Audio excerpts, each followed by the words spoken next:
रोजमर्रा की जिंदगी में हम जाने कितने ही बार नदी पर बने हुए ब्रिजेस से गुजरते हैं। आपने नदी या समंदर के बीच में ब्रिजेस बने हुए देखे होंगे। आपने देखा होगा कि ये ब्रिजेस पिलर के सहारे टिके रहते हैं। दुनिया में कई तरह के ब्रिजेस हम देखते हैं। इनमें से कुछ ब्रिजेस अपनी अमेजिंग इंजीनियरिंग के लिए मशहूर है, तो कुछ अपनी खूबसूरती के लिए और कुछ अपने हिस्टोरिकल इंपॉर्टेंस के लिए। इंजीनियर्स और वर्कर्स के लिए जमीन पर एक ब्रिज बनाना जितना चैलेंजिंग होता है, उससे कई ज्यादा चैलेंजिंग होता है एक नदी या फिर समंदर में ब्रिज बनाना। इसीलिए किसी भी नदी या पानी के ऊपर बनने वाले ब्रिज को बनाने से पहले इसके एक एक सेंटीमीटर का हिसाब पहले ही लगाया जाता है, क्योंकि थोड़ी भी गड़बड़ हुई तो अरबों रुपए का नुकसान तो होगा ही, पर इससे जाने वाले लोगों की जान भी जा सकती है। दुनिया की आबादी बढ़ने के साथ ही दुनिया भर में ब्रिजेस और फ्लाईओवर्स की इंपॉर्टेंस भी बढ़ती जा रही है।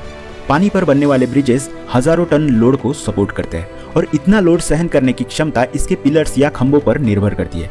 इन पिलर को देखकर कभी आपके दिमाग में यह सवाल आया है कि आखिर इस नदी के बहाव के बीच इन पिलर को कैसे बनाया गया होगा और पुल बनाने के लिए किन तरीकों का इस्तेमाल किया गया होगा? तो आज की वीडियो में लाए हैं आपके लिए कुछ अमेजिंग जानकारी। बने रहिए आखिर तक, पर इससे पहले ऐसे ही इंटरेस्टिंग जानकारी के लिए हमारे चैनल फैक्टोक्रेटिक्स को जरूर सब्सक्राइब करें। नदी या समंदर में ब्रिज बनाने के लिए सबसे इंपॉर्टेंट होता है इसका लोकेशन। लोकेशन के हिसाब से नदी पर बनने वाले ब्रिज अलग अलग टाइप्स के हो सकते हैं, जैसे बीम ब्रिज, सस्पेंशन ब्रिज या फिर आर्क ब्रिज। पिलर वाले ब्रिज बनाने से पहले उस जगह की रिसर्च होती है, जैसे पानी की गहराई, पानी का फ्लो कितना ज्यादा या कम है, पानी के नीचे वाली जमीन की क्वालिटी और ब्रिज बनाने के बाद उस पर पड़ने वाला लोड। इस गहरे रिसर्च के बाद ही ब्रिज का काम शुरू होता है। ब्रिज के लिए सबसे पहले उसका फाउंडेशन बनाया जाता है और ये बेस जितना ज्यादा मजबूत होगा उतनी ही ब्रिज की लोड हैंडलिंग कैपेसिटी होगी। इस बेस को कॉफरडैम टेक्नोलॉजी से बनाया जाता है। कॉफरडैम एक तरीके के ड्रम के जैसे होते हैं, जिन्हें क्रेन या और तरीकों से पानी के एकदम बीच में स्थापित किया जाता है। ये कॉफरडैम स्टील की बड़ी बड़ी प्लेट्स के जरिए बनाया जाता है। कॉफरडैम गोल या स्क्वायर शेप का हो सकता है और इसका शेप किस तरह का ब्रिज बनाना है या फिर नदी की गहराई और पानी के फ्लो आदि चीजों पर डिपेंड करता है। सिंपल लैंग्वेज में अगर बोले तो आपने मेलों में जो मौत का कुआं देखा होगा, ये उसी की तरह का होता है, जो काफी मजबूत और स्टील से बनाया जाता है।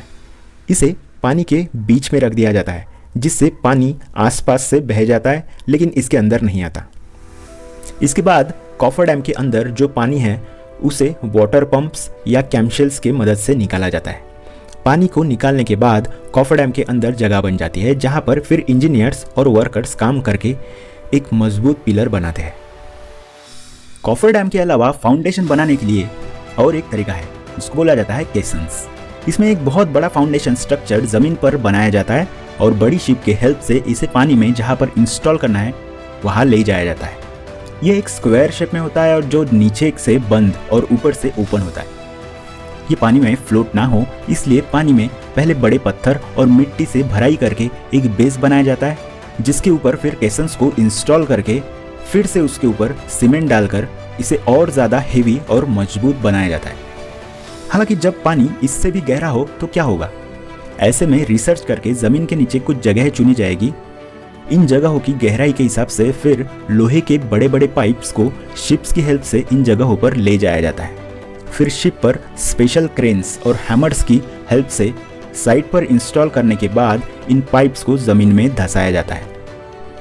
इन पाइप्स को बैटर्ड पाइल्स कहते हैं और इनका फाउंडेशन इतना मजबूत होता है कि कितना भी बड़ा तूफान या फिर लहरें क्यों ना आ जाए, इन पाइप्स को रत्ती भर भी हिलाया नहीं जा सकता। ब्रिजेस बनाते वक्त आधे से ज्यादा काम दूसरी साइड्स पर चलता है, जहां ब्रिजेस के ब्लॉक्स और बाकी स्ट्रक्चर्स बना दिए जाते हैं। इसके बाद एक से दूसरे पिलर के बीच ब्लॉक्स को फिट करके फाइनल ब्रिज बनता है। ये सब सुनने में जितना आसान लग रहा है उतना आसान नहीं होता। ऐसे ब्रिजेस बनाने में कई साल का समय, हजारों इंजीनियर्स और वर्कर्स और अरबों रुपयों का खर्चा हो जाता है। हमें आशा है कि आपको ये जानकारी अच्छी लगी हो। अगर हाँ तो प्लीज़ हमारे वीडियो को लाइक करें और ऐसे ही अमेजिंग वीडियोस के लिए सब्सक्राइब करें, ताकि हमें काम करने का मोटिवेशन मिलता रहे। Thank you.